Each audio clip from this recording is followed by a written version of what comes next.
In this breaking story, Donald Trump's Kennedy Center takeover just backfired as performers are now revolting. That's right, Donald Trump's pathetic little ego project is not going well at all. How's it going, everybody? Hunter Avalone here with Occupy Democrats. Welcome back to another video. Now, Donald Trump is an absolute disaster, and so are the Republicans that follow him. And what's even more despicable is so many of them claim to be Christians, but this couldn't be further from the truth. What would Jesus do if he visited the United States Senate?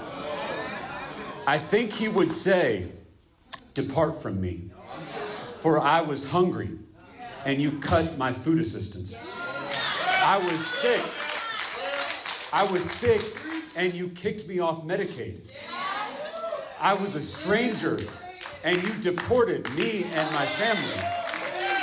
And then I think he would flip over those fancy desks and demand that we take care of all our neighbors, especially the least of these.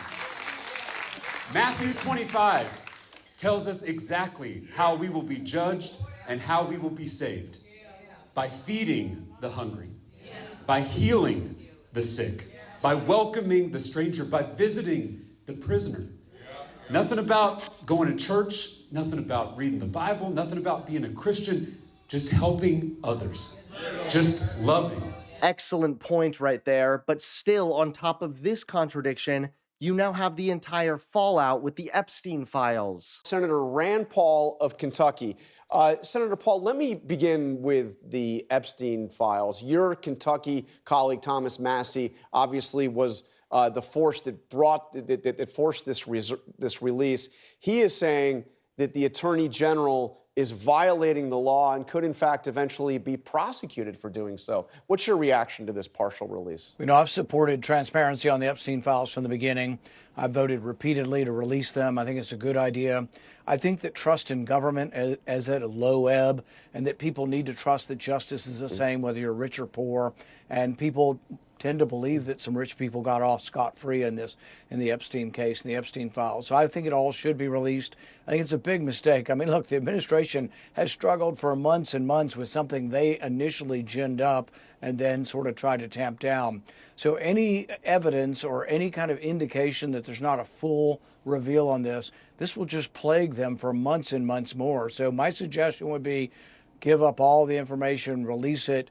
You know, what's going to happen to people if they don't, that will play out over time. But my suggestion to them is be transparent and release everything the law requires of you. But now Trump's Kennedy Center takeover is failing as performers are revolting everywhere.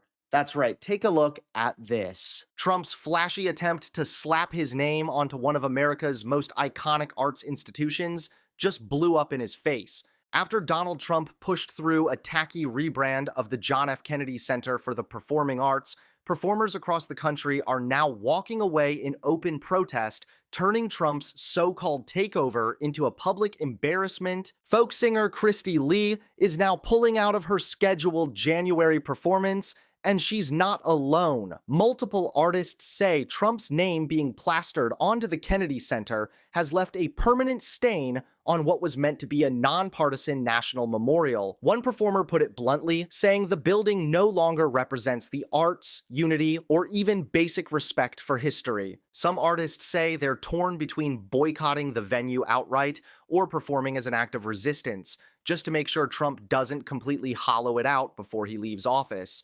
But either way, the damage is already visible. Ticket sales are down, audiences are thinning, and the backlash is growing by the day. And here's the kicker. Historians say Trump may not even have the legal authority to rename the Kennedy Center at all, since its name was established by an act of Congress. Even members of the Kennedy family are openly mocking the move, with Kerry Kennedy joking about grabbing a pickaxe and tearing Trump's name off the building herself. Trump wanted a legacy moment. Instead, he triggered a nationwide artist revolt and turned the Kennedy Center into a symbol of cultural backlash.